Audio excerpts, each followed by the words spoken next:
Publicidade, sem dúvida, talvez seja o mais evidente, né, desse mecanismo que traz significado para o produto, né, ou seja, o produto existe como um objeto, como alguma coisa da ordem material, e a publicidade, com o seu discurso nas diversas mídias que ela ocupa, trazendo significado para esse produto. Marca é outro elemento muito forte, né? Outro mecanismo de transferência de significado muito forte, muito evidente. Quando você constrói uma marca, você está construindo significado, mas eu queria destacar também o design, né? Que a gente, quando está na comunicação, não olha muito para o design, e o design também constrói significado. Eu quero dizer, esse significado que você coloca no discurso, ele tem que estar materializado no produto, de alguma forma. Esse produto tem que atender à expectativa de significado que foi gerada. Porque a gente tem no Brasil, e não digo que isso seja específico do Brasil, é só porque é o que a gente está falando, um contexto social em que o consumo se dá de formas muito diferentes, e a gente poderia até falar em estágios muito diferentes, não é? Eu quero dizer, há uma parte da população que consome há muito tempo,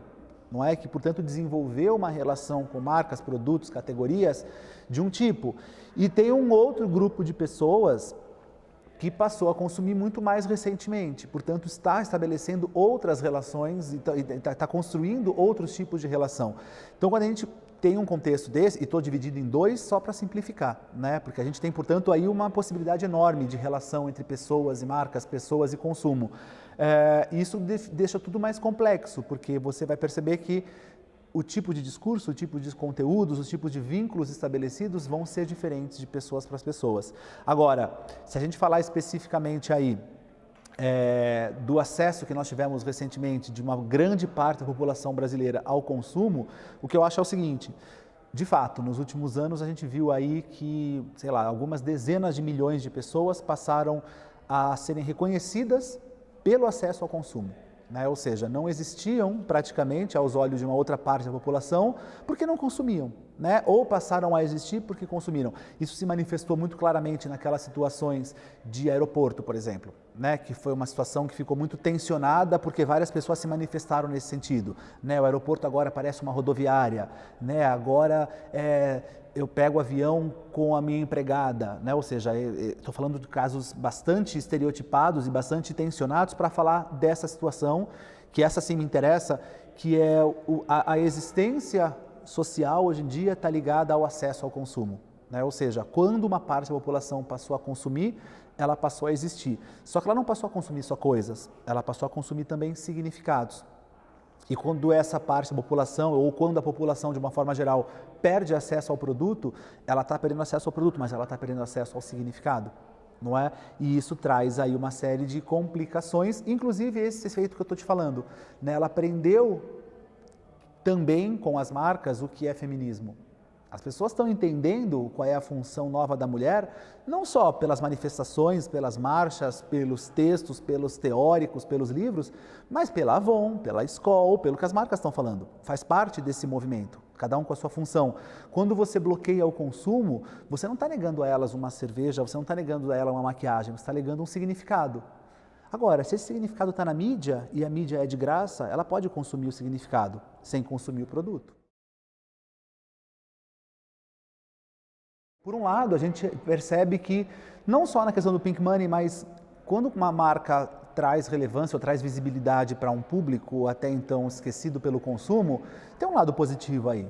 Por menor que seja ou por mais oportunista que seja a ação da marca, tem um sentido nisso. Por outro lado, você tem aí as marcas, em alguns momentos, muito oportunistas, né? E querendo só o dinheiro desse público. Então, depois o greenwash, o pinkwash, depois o greywash, ou seja, essa coisa de você vestir a sua marca ou dar um revestimento na sua marca, dar um banho na sua marca de um significado, para que ela venda simplesmente, não porque você acredita nisso.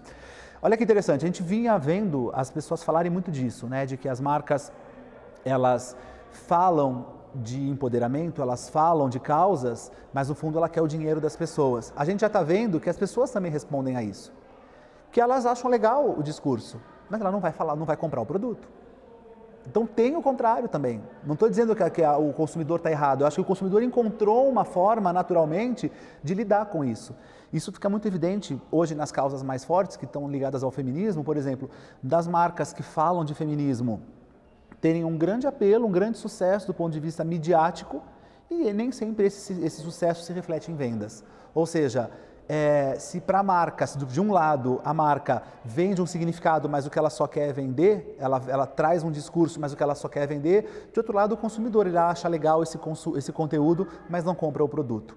Então são ajustamentos, como eu tinha falado na palestra, que vão sendo necessários hoje em dia. Não é de talvez de tentar uma construção mais transparente, mais efetiva, mais sólida, que transcenda a dimensão do discurso e do consumo para um plano mais efetivo? Não sei, mas são algumas coisas que estão por serem construídas. Eu acho que o risco maior não é de você esvaziar uma causa ou esvaziar um discurso, mas é de você circunscrever tudo isso a um produto ou ao consumo.